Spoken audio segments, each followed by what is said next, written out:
इस वीडियो का थंबनेल देखने के बाद बहुत सारे लोगों के दिमाग में एक चीज तो जरूर आई होगी, अगर अमीर होना इतना ही आसान है तो तुम वीडियो क्यों बना रहे हो, तुम खुद अमीर क्यों नहीं हो जाते। इस सवाल के जवाब के लिए वीडियो को लास्ट तक देखिए, क्योंकि इस वीडियो के दौरान मैं आपको जो जो चीजें बताऊंगा उससे इस सवाल का जवाब निकल के आएगा।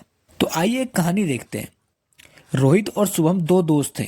दोनों ही मिडिल क्लास फैमिली में बड़े हुए और दोनों ही एक ही स्कूल में पढ़ाई करते थे। एक बार दोनों दोस्त स्कूल से वापस जा रहे थे, तभी उन्होंने देखा कि उनके स्कूल के बाहर वाले रेस्टोरेंट में एक लैम्बोर्गिनी गाड़ी आके रुकती है।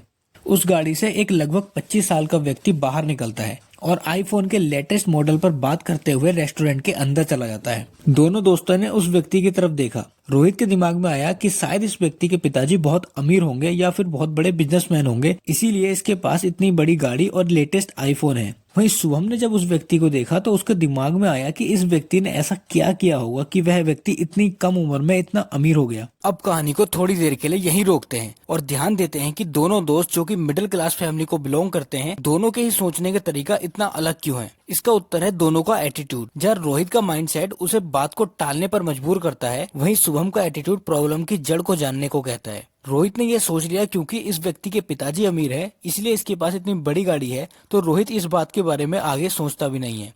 जबकि शुभम ने यह सोचने पर ध्यान दिया कि इसने ऐसा क्या किया होगा कि इसके पास इतनी कम उम्र में इतनी बड़ी गाड़ी है, तो अब शुभम शांति से नहीं बैठेगा। इस कहानी से एक चीज तो क्लियर है कि हम किसी भी सिचुएशन को किस तरीके से देखते हैं, ये बात डिसाइड करती है कि हम फ्यूचर में क्या करेंगे।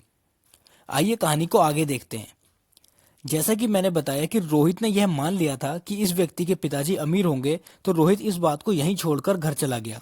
जबकि शुभम घर जाकर भी चैन से नहीं बैठा। वह यही सोचता रहा कि इस व्यक्ति ने ऐसा क्या किया होगा कि इतनी कम उम्र में इतना अमीर बन गया। शुभम ने घर जाकर इंटरनेट पर खोजना शुरू कर दिया कि मिडिल क्लास फैमिली में रहकर भी व्यक्ति अमीर कैसे बन सकता है।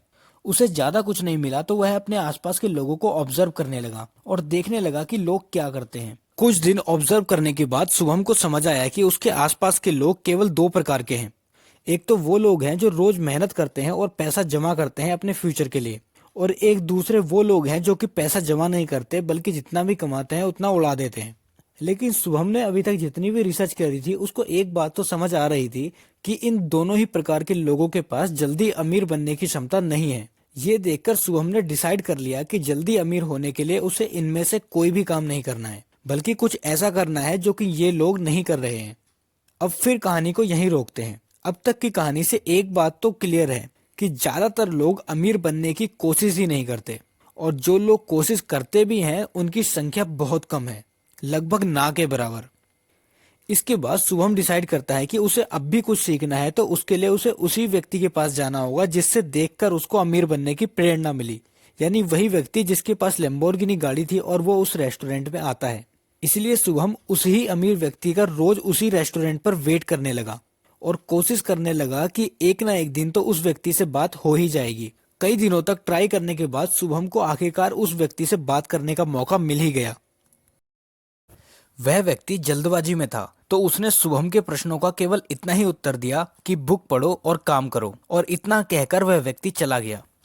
उस आदमी की बात से शुभम समझ गया था कि उसको बुक पढ़नी है, यानी लगातार अपनी नॉलेज बढ़ानी है, और काम करना है, यानी लोगों से ज्यादा सक्सेसफुल होना है तो उनसे ज्यादा काम भी करना होगा। आपको अपने रेगुलर काम के अलावा भी कुछ एक्स्ट्रा काम करना पड़ेगा। इस कहानी से टोटल मिला के हमें 4 पॉइंट्स मिलते हैं। नंबर 1, एटीट्यूड चेंज करना। नंबर 2, लोगों से हटकर चलना। नंबर 3, बुक पढ़ना या फिर लगातार नॉलेज बढ़ाना। और नंबर 4, एक्स्ट्रा एफर्ट के साथ काम करना।